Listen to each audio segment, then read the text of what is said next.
Welcome to Adding Years, your roadmap to longevity, a playbook for living healthier and longer.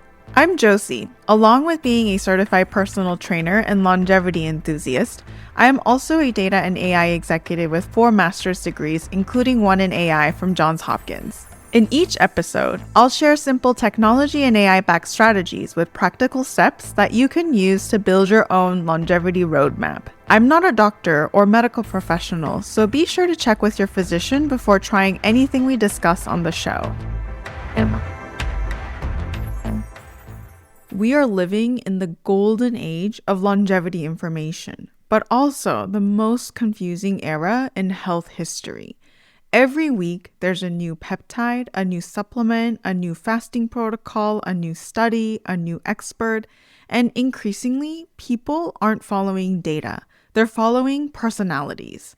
I remember the phase where I had 12 browser tabs open, a notes app full of protocols, and the creeping feeling that if I wasn't doing all of it, I was falling behind.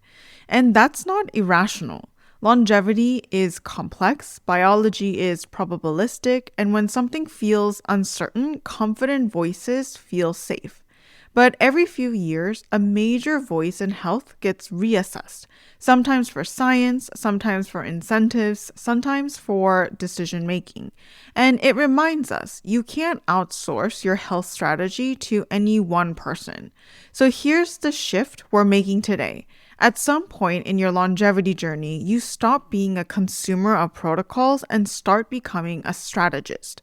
You stop asking, what does this expert say that I should do? And start asking, what does the evidence say? What are the risks and what can I measure?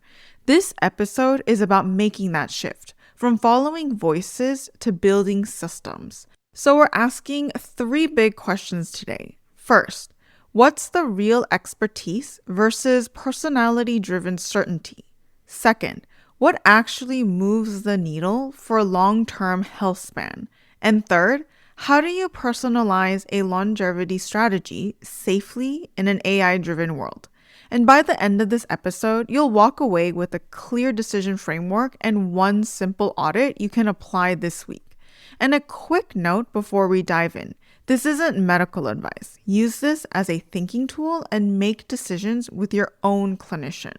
So, what's actually changed? Well, 3 things. First is social media compresses nuance. Nuance doesn't go viral, certainty does. Confidence gets clicks, and humility just gets scrolled past. Second, the tools have expanded dramatically. GLP-1s, peptides, advanced lipid therapies, continuous glucose monitors, AI health dashboards. The menu of interventions has grown exponentially, and with it, the complexity of choosing wisely. And third, health has become identity-driven. Tribes form around fasting, carnivore, plant-based, peptides, cold plunges, and once something becomes part of your identity, it's harder to evaluate it objectively.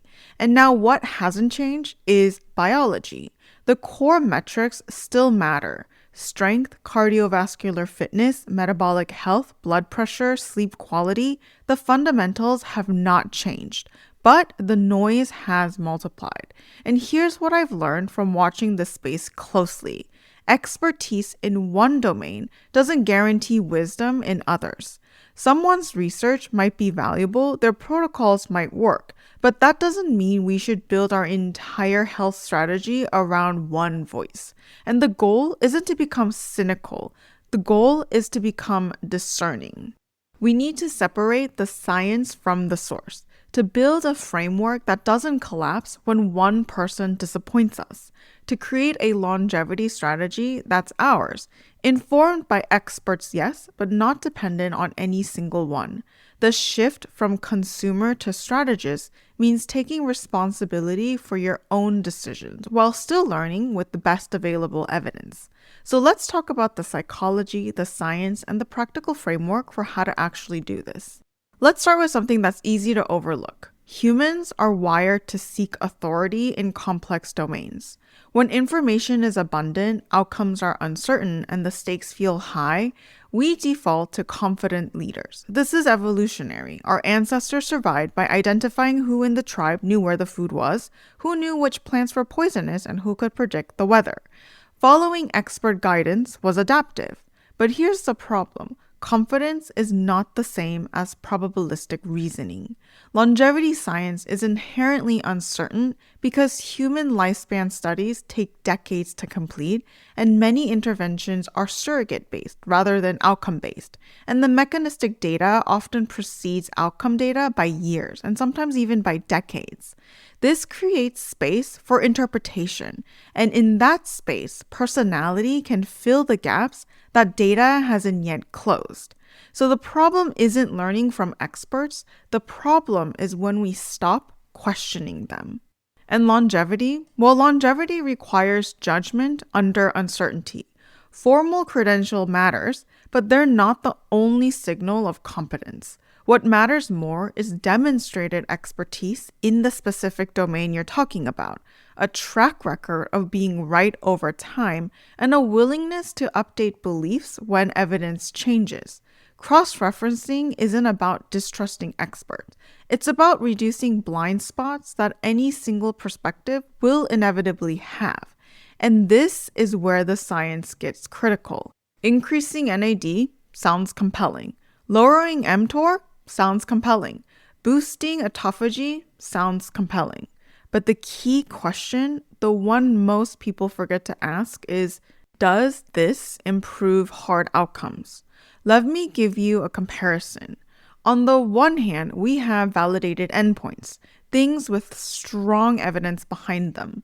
Muscle strength correlates strongly with all-cause mortality.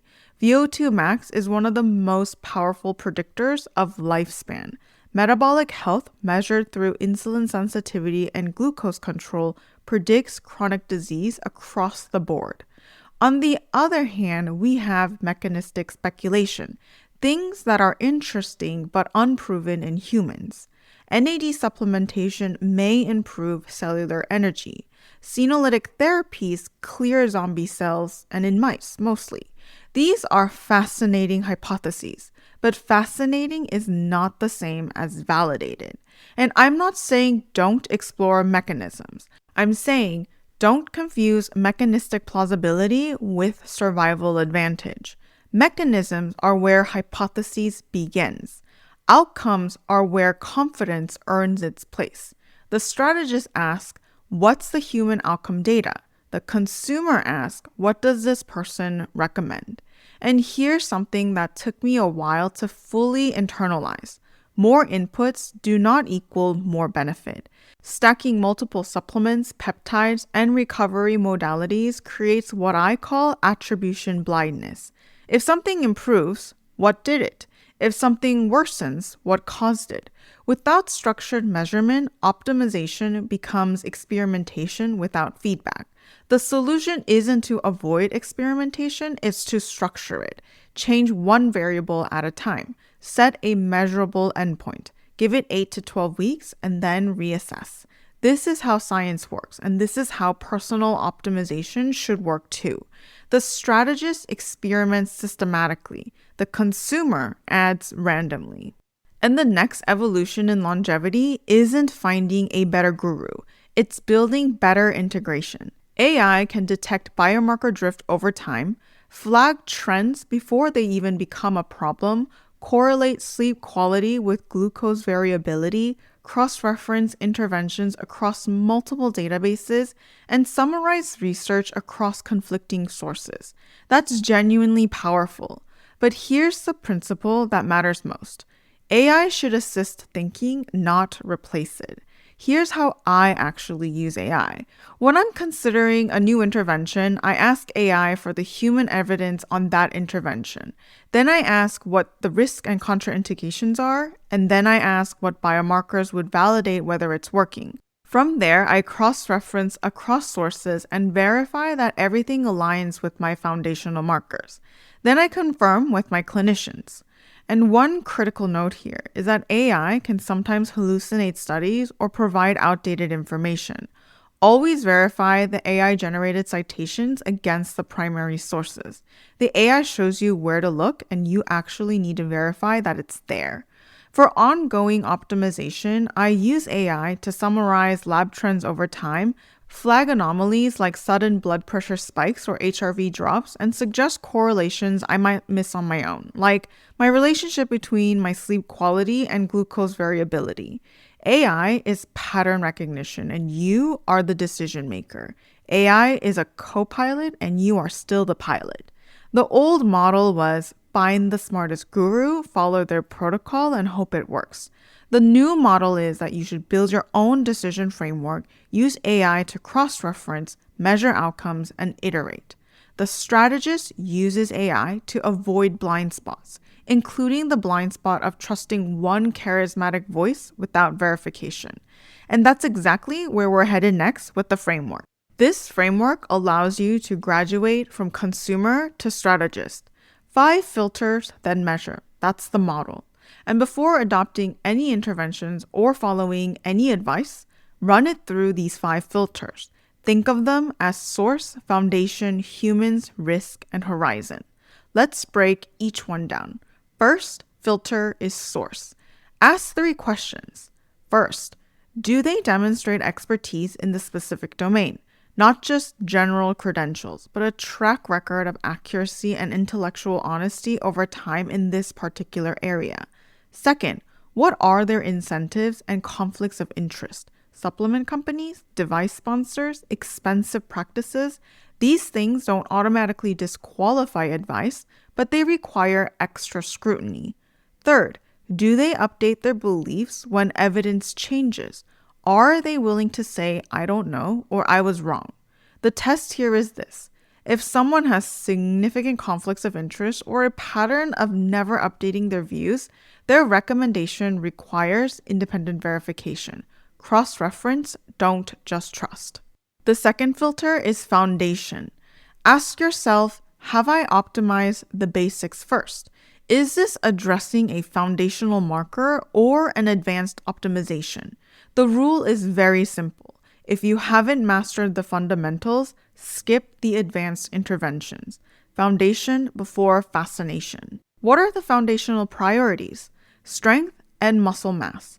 VO2 max, which is cardiovascular fitness, blood pressure in the normal range, clinician guided, lipid health, including advanced markers like ApoB when available, with targets depending on your risk profile, and metabolic markers, particularly insulin sensitivity and glucose control.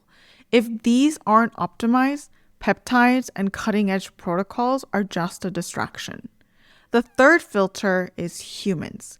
Ask yourself, is there human outcome data, or just mechanistic speculation?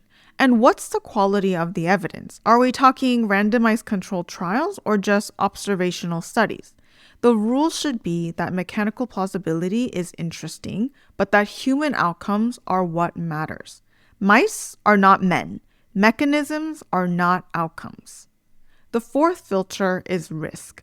Ask yourself whether or not this intervention is reversible. What's the downside risk and what are the potential harms? Every intervention has a risk profile. Know it before you start, and risk-aware optimization beats blind experimentation every time. The last filter you should look through your decision is horizon. Ask, does this align with my long-term health span strategy? Is this sustainable, or is this just a flash-in-the-pan trend? Will I still be doing this in 10 years? The rule is that longevity is a long game. Optimize for sustainability, not novelty. So here's how you use the framework. If an intervention fails 2 or more filters, pause. Don't add it just yet. If it passes all 5, proceed, but with measurement. And this is how strategists decide, not based on who recommended something, based on the evidence, risk, and alignment. Let me make this real with an example. Take something popular right now, NAD IV therapy, and let's run it through all 5 filters. Filter 1, source. Who's recommending it? Are they running clinics that profit from it? That doesn't invalidate the idea, but it does mean you cross-reference before acting. Filter 2, foundation. Have you optimized sleep, strength, metabolic health, and blood pressure first? If not, NAD is additive, not foundational. Filter 3, humans. Mechanistically, NAD is fascinating. Cellular energy, mitochondria, aging pathways. But in humans, do we have strong evidence that IV NAD improves lifespan? Not yet. Most data is surrogate or early stage. Filter 4, risk. It's reversible. Generally safe in supervised settings, but it's costly and some people experience side effects like nausea or chest tightness during the infusion itself. And lastly, filter 5, horizon. Are you planning to do IV infusions for the next decade, or is this just an occasional experiment? Now measure it. If you do it, what changes? Energy, HRV, inflammation markers, sleep? If nothing measurable shifts, it's not part of your core strategy. And that's how a strategist think. Not, is this cool? Not, who recommended it? But, does it pass the filters? And can I measure the outcome? A personal note from me here, I do NAD IV sometimes because I find it relaxing and it helps me sleep well for a few days. I'm aware of the lack of long-term scientific evidence and it's a conscious choice. And nobody's perfect, which is part of the point I'm making about not listening to any one person too much, including me. The framework doesn't eliminate personal choice. It just makes sure your choices are informed. And once you've filtered a decision, here's how to execute. On the do side, we've covered this again, but the first thing is to anchor to foundations first. Before exploring cutting-edge interventions, optimize the core metrics: strength, cardiovascular fitness, blood pressure, ApoB, and metabolic markers. These are non-negotiables, the fundamentals that have decades of outcome data behind them. Second, use AI as your cross-reference engine. The workflow looks like this. Ask AI for an evidence summary, ask AI for risk and contraindications, ask AI what you should be measuring, then confirm everything with your clinicians. AI assist, you decide, and your doctor validates. And third, change one variable at a time. Structured experimentation beats chaotic stacking. If you're testing a new supplement, peptide, or protocol, isolate the variable, set a measurable endpoint, give it 8 to 12 weeks, measure the outcome, and then decide. Keep it, modify it, or drop it. On the avoid side, please don't copy protocols wholesale. What works for someone else may not work for you. Personalization truly matters. Don't overlap interventions without tracking. If you're taking 5 supplements and 3 peptides and something changes, you have no idea what caused that. And avoid identity-based health decisions. When your diet becomes your identity, you can't objectively evaluate evidence that contradicts it. So stay flexible. Avoid adding before subtracting because sometimes the best intervention is removing what's not working. And avoid unmeasured optimization. If you can't measure it, you're just guessing. Now let's come back to the 3 big questions we opened with. The first question was, what's real expertise versus personality-driven certainty? Real expertise respects uncertainty. It says, I don't know when appropriate. It changes with new evidence. Personality-driven certainty performs confidence. It promises simple answers to complex questions. Learn from experts, but don't outsource your thinking. The second question was, what actually moves the needle for long-term health span? The core metrics, strength, cardiovascular fitness, metabolic health, blood pressure control, and sleep quality. These are the non-negotiables, the fundamentals that have decades of outcome data behind them. Everything else is optimization on top of a strong foundation. The third question was, how do you personalize a longevity strategy safely in an AI-driven world? Use the 5-filter decision framework and evaluate every intervention. Use AI as a co-pilot for pattern recognition and cross-referencing, but not as a replacement for medical judgment. Use measurable markers to track progress. Build a system that's yours, informed by experts, yes, but not dependent on any single one. And here's the thing, the longevity space will continue to evolve. New research will emerge, new tools will become available, and new voices will rise and fall. But if you have a framework, if you have a system for evaluating evidence, measuring outcomes, and making decisions, you won't be shaken every time someone disappoints you. You'll be resilient. And resilience is what longevity is really about. Not following the perfect protocol, not finding the perfect guru, but building a strategy that works for you, that's measurable, that's adaptable, that's yours. So let's stop worshiping gurus and start building operating systems, because you deserve systems that last, and that starts today. Thank you for spending your time with me today on Adding Years, your roadmap to longevity. If you found this episode helpful, please follow or subscribe on your favorite podcast platform and consider leaving a review. Before we wrap up, a quick but important reminder. Adding Years is for informational and educational purposes only and is not a substitute for professional medical advice, diagnoses, or treatment. Always consult your physician or qualified healthcare provider before making changes to your health regimen, supplements, or exercise routine. What you hear on this show reflects personal opinions, experiences, and not medical advice. I'm Josie, and this is Adding Years. Until next time, here's to living better, longer.